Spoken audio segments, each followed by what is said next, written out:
this city council has decided that the status quo is going to stay the status quo so that we can quit being lobbied for every single option that's out there for at least a week, maybe?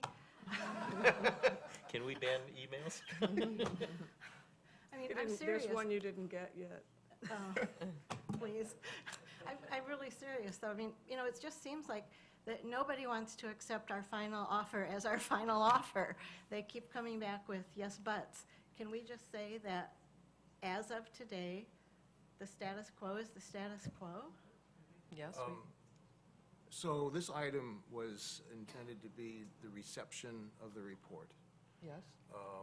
And I think it was fairly well understood that the city wouldn't be taking any action with respect to the report today, other than to receive the report. Even a vote to maintain the status quo is something that should be on a separate agenda item. Okay. And So then let's do it next week. You want to do it next week? We Yeah. can. If you don't do anything, it's the status quo. I'd like to have a vacation break. Yeah, let's just don't put it on the agenda next week. Just answer the email. It's up to you. We'll have 100 people I think we've show up if we do. stayed our piece. They should have heard us. I think nothing should happen. I think we kind of agree at this, for the most part, We're on the until record. we can, I mean, that's all you need to do, is simply, you've accepted the report. And We've accepted so we We have- all accept the report. Yes, We yes. all accept the report. yes. And I think there is a consensus of our, I wouldn't even go that far. well, yes, we can. No one has asked that it be placed on the agenda, another But we agenda can for talk. formal action. This is a point where we can discuss. No, I know that, but if you say We're that not there is. voting, but we're just, you can see. I'm going back to I'm Tallahassee. going to move over. Just sit here by you. You got it. He's turning red. Is that bad? I'm not hearing any consensus to putting on an agenda. No. So if it's not on the agenda, nothing changes. I see Linda's mind is, That's not going to stop the emails and the phone calls. Nothing is. No, my point is, if we don't take an official vote on it next week, it's going to continue. But I thought our vote was to close the four courts after Pickleplex opened, and we're stopped there. We did that. Yeah, we're done. That was. we did. We did what we said we were going to We do. did what we said we were going to do. Okay. And, I hear what you're saying, but to truth, I just got a phone call this week from somebody who was trying to rake me up one side and down the other about Buckley's Pass, Oh, about getting no benefit from Buckley's Pass. I mean, that was the decision we made back in April, and I got the phone call this week. you ought to live in my district. So I hear you. So it's like, the question is, when are people going to give it up on an issue? I think we welcome people in this community, we welcome input, we welcome, unfortunately, But I don't think people realize that we as a council did vote yes, to close four courts. Yes. That was a decision this council voted on, right. But part of that, period. part of sitting up here is also listening. Yeah, but we have nice chairs now. So, Nice okay. comfy chairs, yeah. All right. but thank you. Okay? Your pleasure. I'm done. Okay. We're, We need to eat. We got to do, no, we have no new business, so now we got just a problem. then I guess we are moving on to the next item. And that is recommendation from city officers. City manager. So what will be on the next agenda on the 10th, remember, it's July 10th, it's not 2 weeks from now, it's July 10th, will be the approval of the general fund millage increase. We'll come back with a lot mowing number. We're going to get a presentation of the fair share or development impact fee report. And the recommendation there will be to send it off to the community and business development groups while you're on recess, so that we can get input. So we're not asking you to adopt any impact fee changes, but then we'll get some input after you take a look at what it is. We're going to try and get on there the Pond Spark utility line change order for the Wildlife Center, and a draft of some initial action items for the strategic plan that goes along with budget adoption, just a initial draft of what some action items might look like, because we don't approve them until September along with the budget. So at least those items will definitely be on. There might be some. That's it. Okay. City Attorney. I just want to say that my job as the city attorney is to try to minimize the opening of the doors for litigation. I do not try to be obstructionist nor to direct the city council, but it's my job to advise. And if I don't advise, I'm not doing my job. So, although it may be nitpicking and it might be overly technical, that is the world that attorneys live in, and that's the basis of lawsuits, so I'm doing my job. Thank you. Thank you, David. Okay. So duly noted. All right, City Clerk.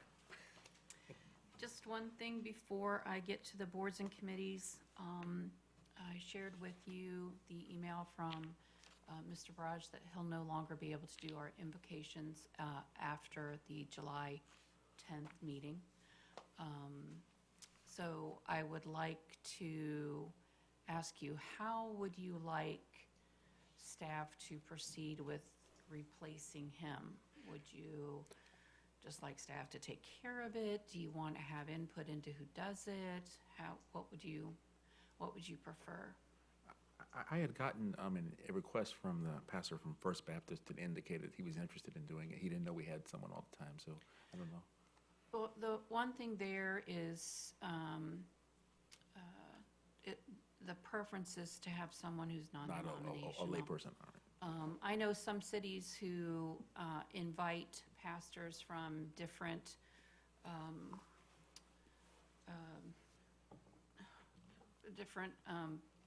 whether they be Baptist or Catholic, and they ask them to come in and they take turns, but everyone has, just about everyone has indicated that's problematic. People don't show up, so for one reason or another. So to have the one non-denominational person that would be our preference, so that we're not constantly chasing after people to take a turn and come and deliver the invocation. But I would like to know if you're okay with staff just finding someone, or Yes. Well, I do you think want to staff, vote? I mean, do you want to nominate people? What would you like to do? I don't think we need to do No, that. I think it's staff. no, I would be, you know, I would be comfortable with staff doing it. I would just like to make a comment that if there was a person, a pastor or somebody of that sort that has served in the military as a chaplain, they probably also would be very capable of doing it in a non-denominational way, because that was their job. Yes. So, and of that point too. So, Yeah. I mean, if a good person, but they happen to be a Catholic priest, so what? I mean, if he was a chaplain in any one of the services, he has that expertise on how That's a to very good minister to idea. everybody. yeah. I might suggest you contact Gary Butler at the Military Heritage Museum and see if he's in touch with anyone of Thank that you. caliber. Because they've got people from all the different branches of the military there. Thank you. And I'm not opposed to having somebody from a specific church, as long as they are clearly aware that, this is non-denominational. Okay. If they're able to do that, if they feel like they're able to do that, if they get to,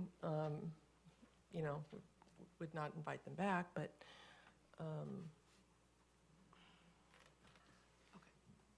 We have that I think issue this before. council has yeah, we have. been very sensitive to me in that particular spot. Again, I'll thank you very much for in the future, but I think that, It's very important that it be non-denominational, because it's, Right, we've had that issue before. Got to be John or Oscar or somebody like that. Okay, thank you, that's, yeah, okay. all right, starting with the vacancies then, we have a 3-year term on the Utility Advisory Board. We have a resident commissioner Still on the Punta Gorda Housing Authority, we are working with the Housing Authority to identify someone for that particular seat. And we also have an alternate on the Historic Preservation Advisory Board. Under nominations, we have a 3-year term as an alternate on the Planning Commission. We do have one eligible applicant, that's Mr. Keith Froelich.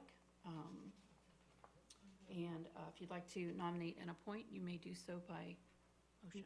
Nominate and appoint? Okay, go ahead. You're used to it, I'm sorry. I just only have so many days left. You want to do it, or you want me to? Go ahead, you do it. Nominate and appoint Mr. Froelich. You can second it. I second. And we have to vote as well, right? All those in favor, please signify by saying aye. Aye. Those opposed, the motion carries unanimously. Okay, also under nominations, we have 2 3-year terms on the Building Board. We, again, have 2 eligible applicants, so if you'd like to nominate and appoint, I'll need a motion. Nominate and appoint Mr. Thornberry and Mr. Gottfredson. I second. There's been a motion and a second to nominate both candidates. All those in favor, please signify by saying aye. Aye. Those opposed, same sign. Motion carries unanimously. Okay, and we do have one appointment today. This is for the Police Officers Pension Board. Here's your voting forms. So we have 3 eligible candidates for this one seat.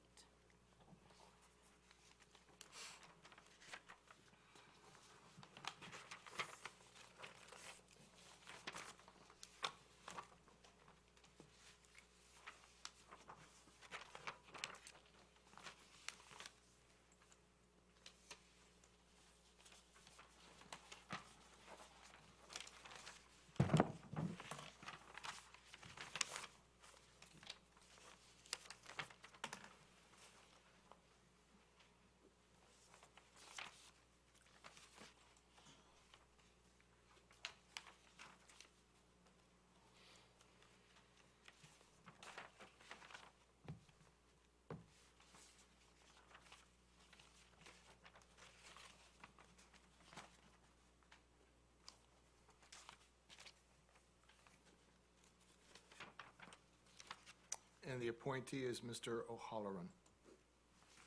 Thank you. And I apologize, I failed to say thank you to Mr. Raj for all of his service. He stepped up when Oscar left, and he's done a nice job, so we appreciate his service. And we definitely have. You've done an outstanding job, John. Thank you so much. You bet. Under policy and legislation, next week I go to the,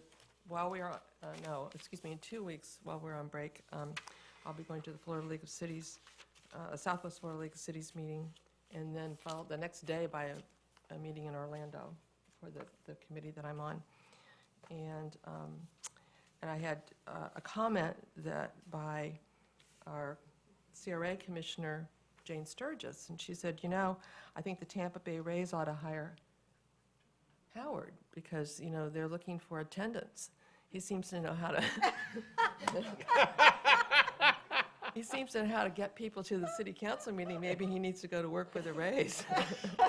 That's pretty funny, actually. Yeah. We can bring them out. So anyway, have a very safe 4th of July, and enjoy Punta Gorda on the 4th, and we'll have a great meeting next week, I'm sure. What a wonderful town we Councilmember live in. comments. I just love it here.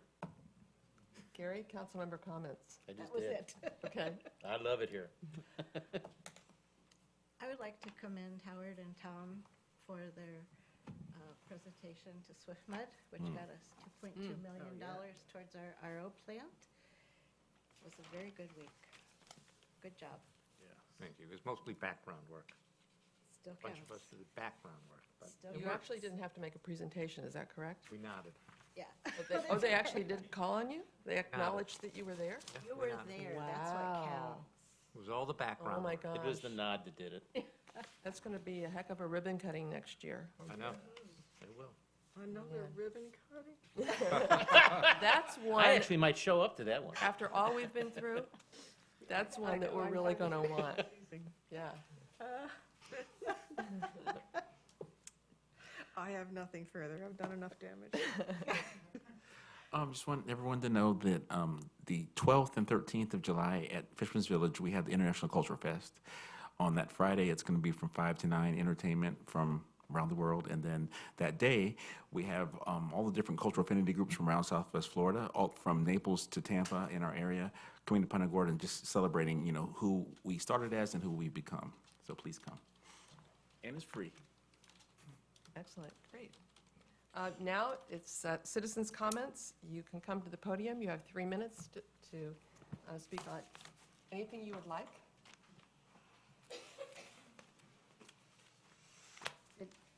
Afternoon, maybe. Good morning. Yeah, good afternoon, you're right. My name is Betsy Toro, and I live within the confines of the historic district. And I didn't want to say anything about pickleball, and I always try to stay away from it, but I needed to say something because I experienced something during the break that made me say, I needed to share this with everyone here. No matter what the council decides to do, no one's going to be happy. We've already said that. It is what it is, and we have to move on. I'm tired of listening and talking about it, and the one thing I agree is keep it at 4 if that's what the council decides. And the reason why I'm speaking now is because during our break, and you all know, some of you all know, I'm a children's advocate. I was an advocate in the NYPD for 20 years, and I continue volunteering for children, playgrounds, etc.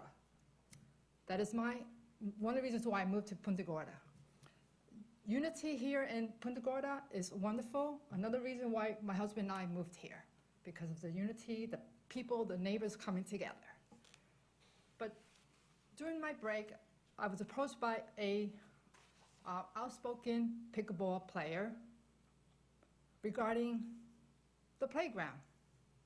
And basically wanted to make sure that we were warned that we will be next, that the playground will be the next subject that people will complain about, that our neighbors in the historic district complains about basketball, the children playing, and that the playground's going to be next. And I said, that is not true.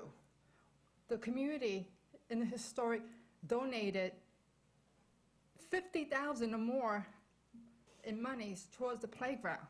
That is a false statement. The community in the historic supports basketball, they support the children, and anything that goes on in that playground, they support.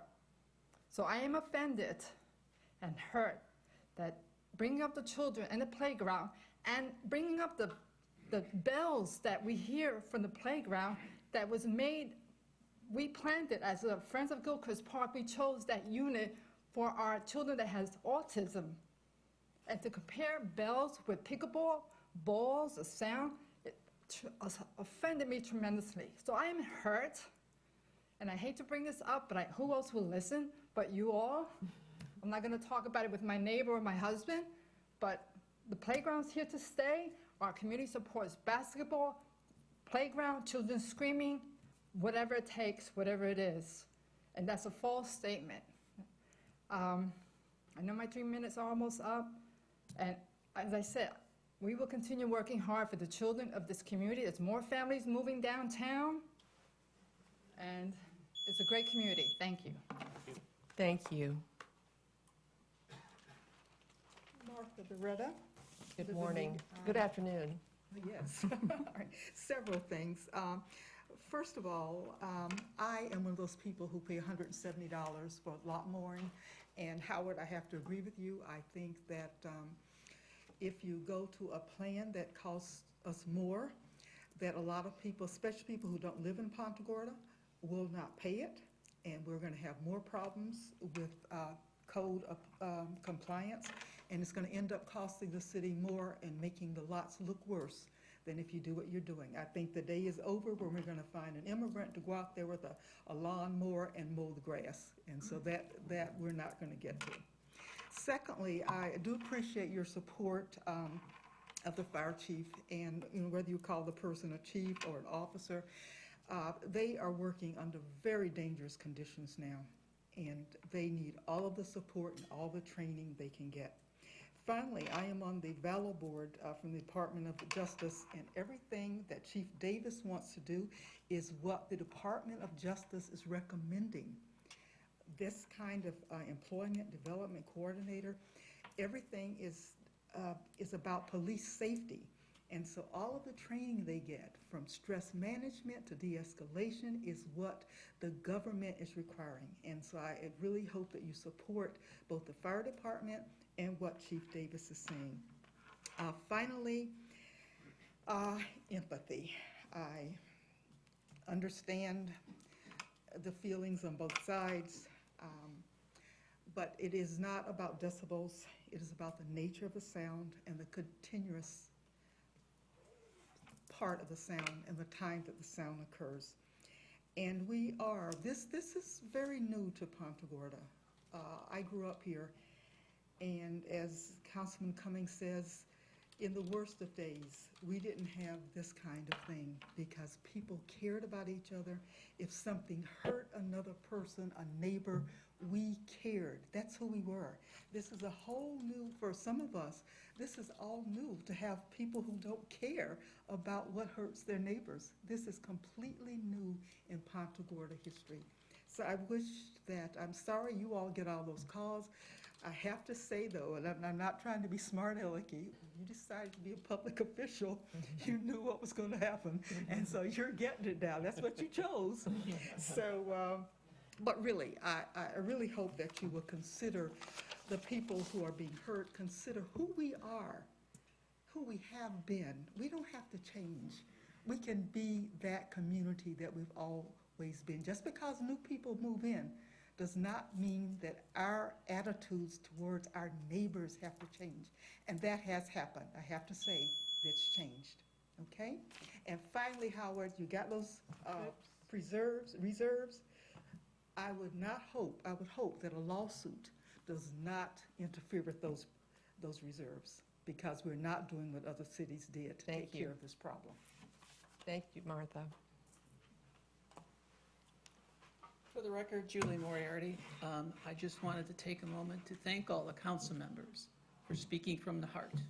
It was really nice to hear that, and I hope to hear it some more. Have a great holiday. Thank you.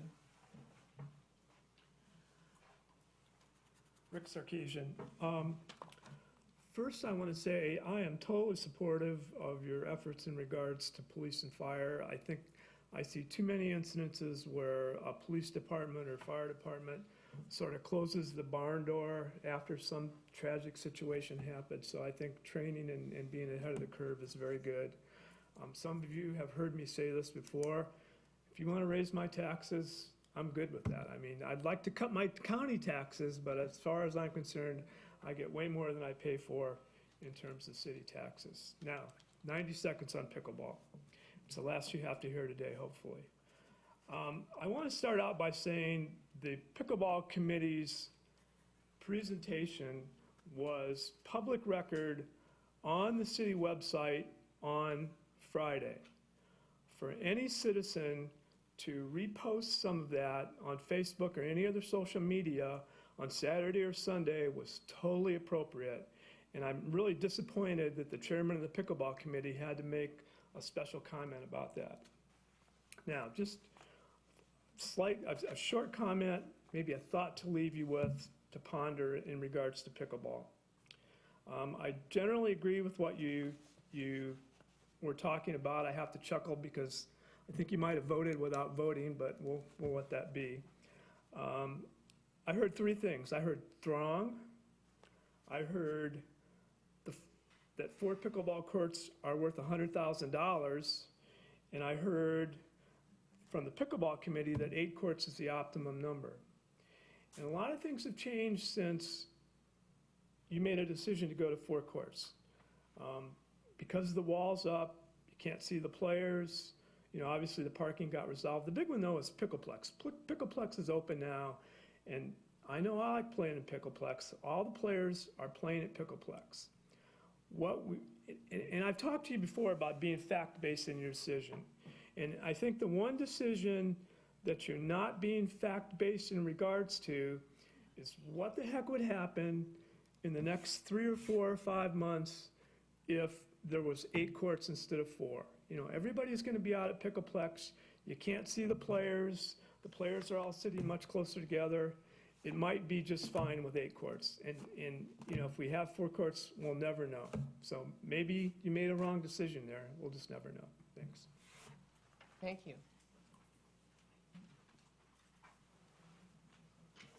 I have a fairly serious, I'm Brad Gamblin. Listening to all of the things going on today, I'm actually very proud of the council and the committees that have worked hard on a number of things. However, I do have one thing. How can one get, like myself, involved as we once with the lot mowing? How can I get involved with our hay baling concession for the vacant lots, as the one next to me is now about this deep? I knew he was gonna do this. Is bad. It's an income opportunity. Joe Como, and I'd just like to join the chorus, supporting a lot of what I've heard today. I absolutely agree about the millage. It's something I've been muttering and saying for several years and have talked to you all about. I think it's about time. We've got to do it. We get so much for what we get. I would even give up the twice a month or twice a week garbage pickup. A family of 2, no, you how much can't could do you that. generate?